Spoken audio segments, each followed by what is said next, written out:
Hello everyone, welcome to my channel Shalini Ayurveda. दोस्तों, आज जो बात मैं आपको बताने जा रही हूँ वो शायद सुनने में असहज लगे, लेकिन अगर आपने इसे अभी नज़रअंदाज कर दिया तो आने वाले समय में आपका शरीर आपको इसकी भारी कीमत चुकाने पर मजबूर कर सकता है। यह कोई डराने वाली कहानी नहीं है, बल्कि वो हकीकत है जो हर दिन आपके आसपास चल रही है, आपके ही घर में, आपके ही शरीर में के भीतर। हैरानी की बात यह है कि यह सब आपकी आंखों के सामने होता है, फिर भी आप इसे सामान्य समझकर टाल देते हैं।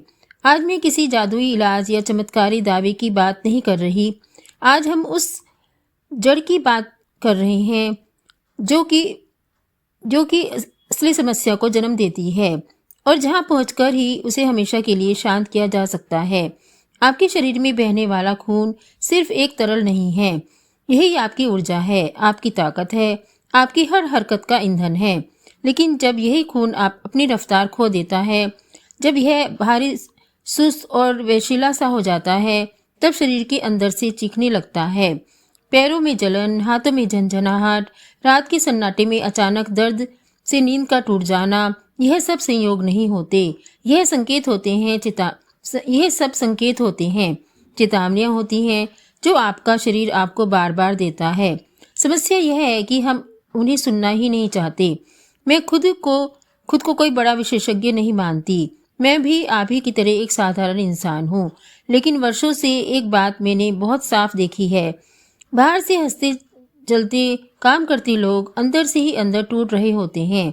मेरे ही शहर मुजफ्फरनगर में एक सम्मानित शिक्षक थे, महेश जोशी जी, जो पूरा जीवन बच्चों को पढ़ाया करते थे। घंटों खड़े रहकर धीरे धीरे उनके पैरों में कुछ बदलने लगा। रात को सोते समय ऐसा लगता जैसे पैरों के भीतर आग दौड़ रही हो, कभी झंझनाहट, कभी अचानक सुनपन। उन्हें लगा कि यह उम्र का असर है, थकान है। डॉक्टर बदले, जांची हुई, दवाइयाँ बढ़ती गई, दर्द कुछ देर को जब दब जाता, लेकिन फिर और ज़्यादा ताकत से लौट आता, क्योंकि जिस जगह असली समस्या बैठी थी वहाँ तक कोई पहुँचा ही नहीं। यह कहानी सिर्फ महेश जी की नहीं है, यह उन लाखों लोगों की कहानी है जो रोज़ दर्द की गोली से दबाकर खुद को समझाते हैं कि सब ठीक है। लेकिन सच्चाई यह है कि दर्द का दबना ठीक होना नहीं होता। वह तो उस अलार्म को बंद करने जैसा है जो आपको किसी बड़े खतरे से आगाह कर रहा है।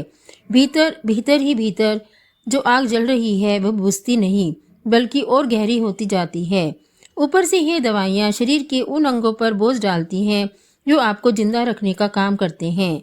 तो सवाल क्या उठता है? सवाल उठता है कि असली समस्या आखिर है कहाँ? जवाब बहुत चौंकाने वाला है। दुश्मन बाहर नहीं, आपके शरीर के भीतर ही छिपा बैठा है। कमजोर पड़ता हुआ रक्त संचार, सूक्ष्म नसों में जमी रुकावटें और वह धीमी प्रक्रिया जो बिना शोर किए आपके जीवन की गुणवत्ता को चुरा रही है। यह इतनी खामोशी से बढ़ती है कि जब तक आपको एहसास होता है तब तक यह जड़ जमा चुकी होती है।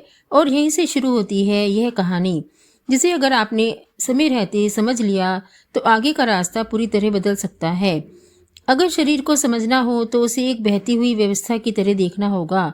आपके भीतर एक विशाल नेटवर्क है जहां बड़ी धमनियां और शिराएं मुख्य मार्ग हैं, लेकिन असली काम उन अनगिनत सूक्ष्म रास्तों से होता है जो रक्त को शरीर के सूक्ष्म दूसरे हिस्सों तक पहुंचाते हैं। यही छोटे छोटे मार्ग आपके पैरों की उंगलियां, हथेलियों, कानों और मस्तिष्क की सबसे नाजुक कोशिकाओं तक जीवन पहुंचाते हैं। अब सोचिए, जब यही सूक्ष्म मार्ग धीरे धीरे संकुचित होने लगे, जब उनमें चिपचिपाहट बढ़ने लगे और रक्त का बहाव बाधित हो जाए, तो शरीर के भीतर क्या बदलाव शुरू होते होंगे। रक्त समय पर नहीं पहुंचता, ऑक्सीजन की आपूर्ति घटने लगती है और पोषण अधूरा रह जाता है। यहीं से शरीर बोलना शुरू करता है। पैरों में जलन, झंझनाहट, सुनपन, ठंड का एहसास, अचानक उठने वाला दर्द या रात के सन्नाटे में बार बार नींद का टूटना, यह सब यूं ही नहीं होते। यह साधारण परेशानियां नहीं हैं जिन्हें थकान या उम्र का नाम देकर टाल दिया जाए। यह संकेत हैं आखिरी चेतावनियां जो आपके शरीर आपको समय रहते देता है।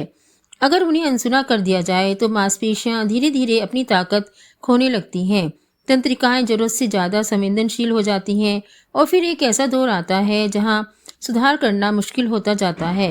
यही कारण है कि इस जानकारी का महत्व सिर्फ समझने तक सीमित नहीं है, बल्कि सही समय पर सही दिशा पकड़ने में है।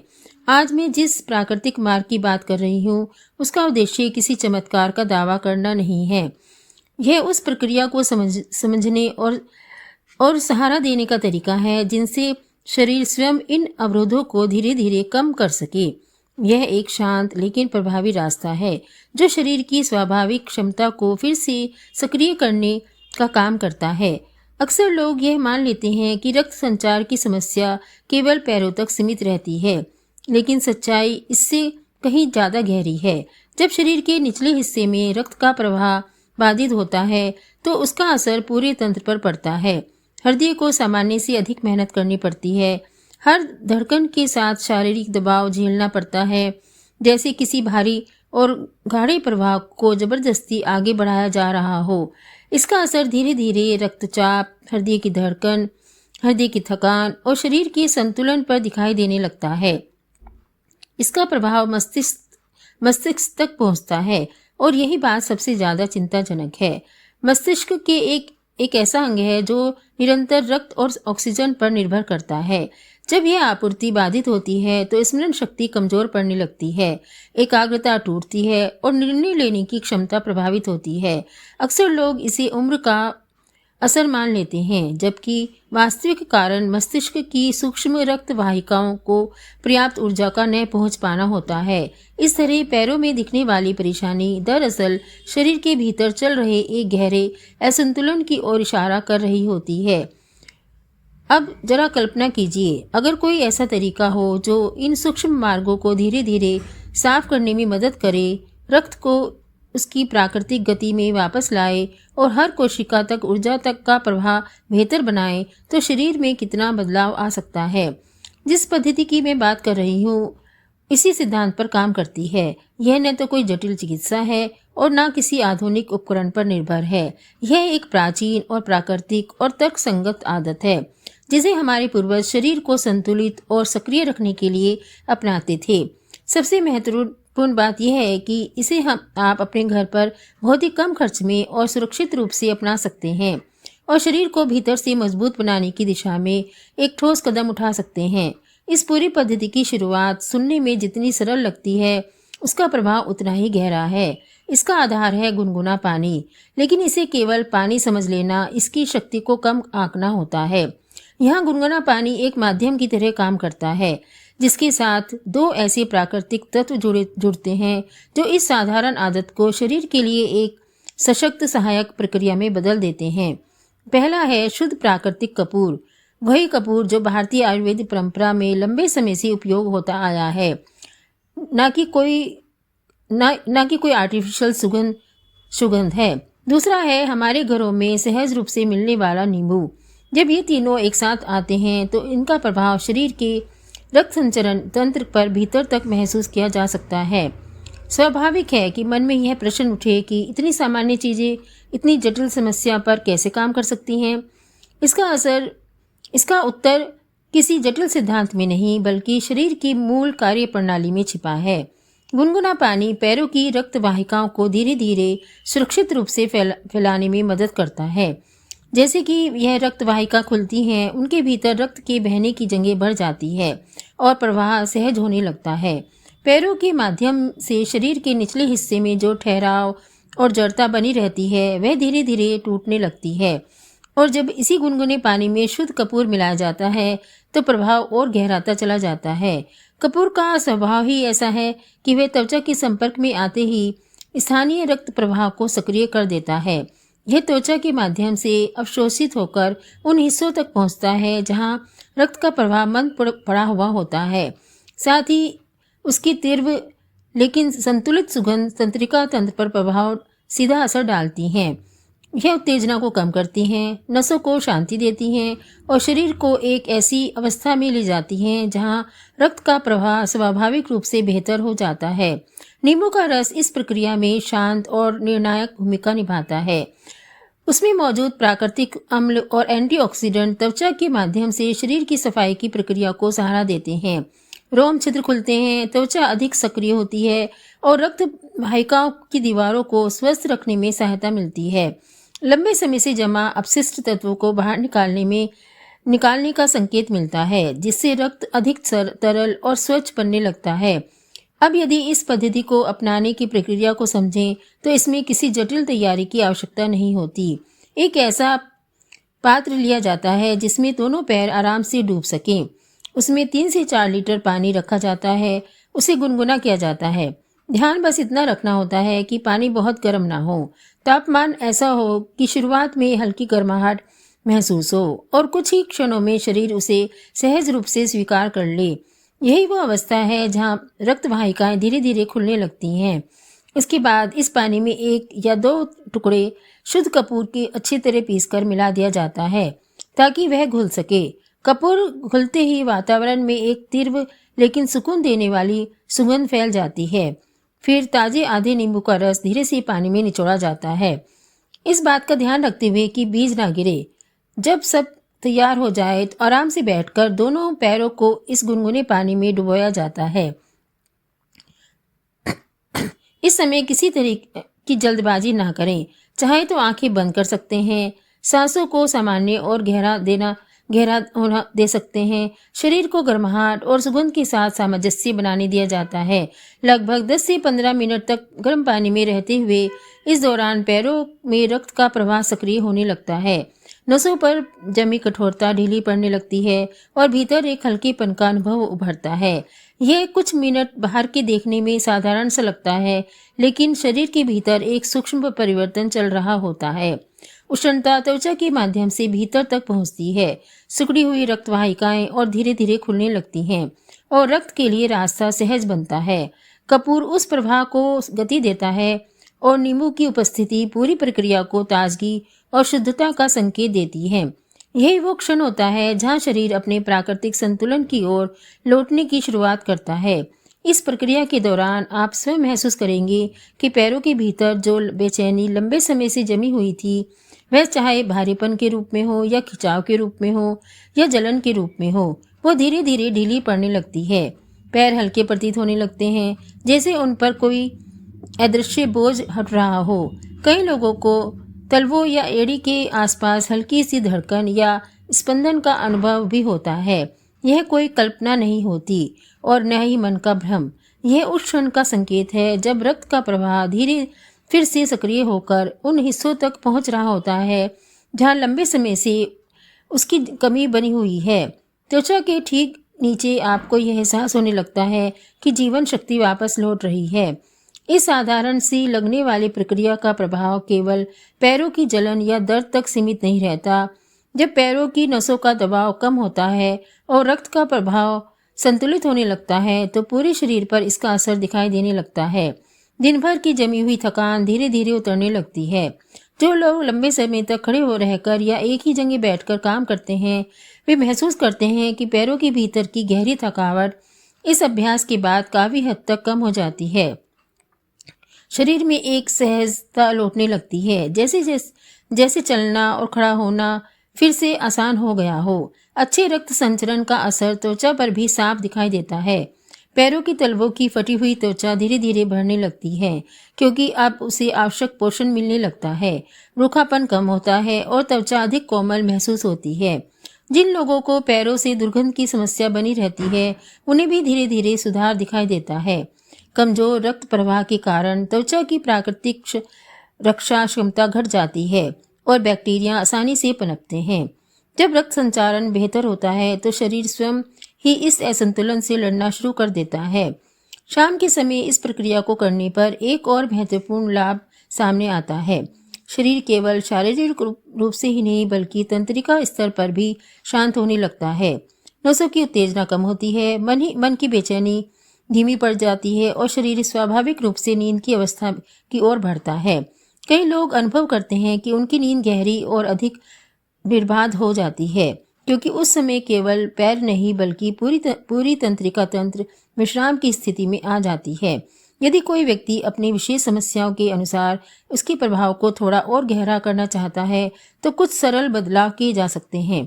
उदाहरण के तौर पर जिन लोगों को साइटिक नस का दर्द या लंबे समय से घुटनों में पीड़ा रहती है, वे गुनगुने पानी में थोड़ा एप्सम साल्ट या सेंधा नमक मिला सकते हैं।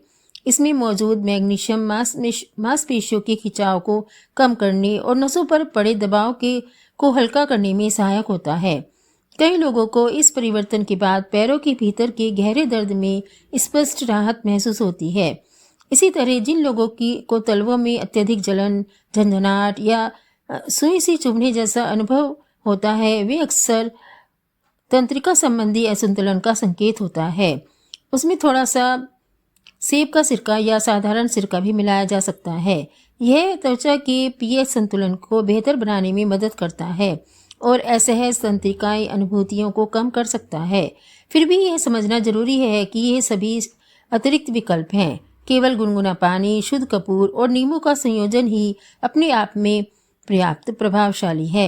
इस प्रक्रिया के समाप्त होने के बाद एक छोटा सा कदम इसके परिणाम की ओर गहरा सकता है। पानी में पैर निकालकर उन्हें मुलायम तौलिए से हल्के हाथों से सुखाया जाता है, बिना जोर से रगड़े। इसके बाद थोड़ा गुनगुना तिल का तेल लेकर तलवों और उंगलियों के बीच और एड़ी के आसपास धीरे धीरे मालिश की जाती है। आयुर्वेद में तिल के तेल का विशेष महत्व है, क्योंकि यह त्वचा के भीतर गहराई तक जाकर अपनी उष्ण प्रकृति से मांसपेशियों और तंत्रिकाओं की ओर अधिक आराम देता है। यह मालिश रक्त संचरण को स्थायी रूप से सक्रिय करने में मदद करती है और पैरों के भीतर लंबे समय तक रहने वाले सुकून का अनुभव कराती है। यह कोई नई या आधुनिक तरकीब नहीं है, बल्कि सदियों पुराने ज्ञान का वह हिस्सा है जिसकी उपयोगिता आज भी उतनी ही प्रभावी है। लेकिन इस बिंदु पर एक अत्यंत आवश्यक और ईमानदार बात कहना बहुत जरूरी है। प्रकृति में अपार शक्ति है, पर प्रकृति कभी भी जल्दबाजी नहीं करती। कोई भी प्राकृतिक पद्धति जादू की छड़ी तो नहीं होती जो एक रात में हर समस्या का समाधान कर दे। आज जिस प्रक्रिया की चर्चा की गई है वह गहराई से काम करने वाली और प्रभावी है, लेकिन इसे कभी भी शल्य चिकित्सा या आधुनिक चिकित्सा उपचार का पूर्ण विकल्प नहीं समझना चाहिए। यदि रीढ़ की हड्डी की कोई डिस्क खिसक कर गंभीर तंत्रिका दबाव बना रही है, यदि लंबे समय से रूमेटाइड अर्थराइटिस या ऑस्टियोआर्थराइटिस जैसे सूजन संबंधी जटिल बीमारी मौजूद हैं, तो यह पद्धति दर्द, जलन और बेचैनी को कुछ हद तक शांत कर सकती हैं, पर उस रोग का मूल उपचार किसी योग्य चिकित्सक से ही आवश्यक है। इस सच्चाई को समझना इसलिए जरूरी है क्योंकि अवास्तविक उम्मीदें अंततः निराशा ही देती हैं।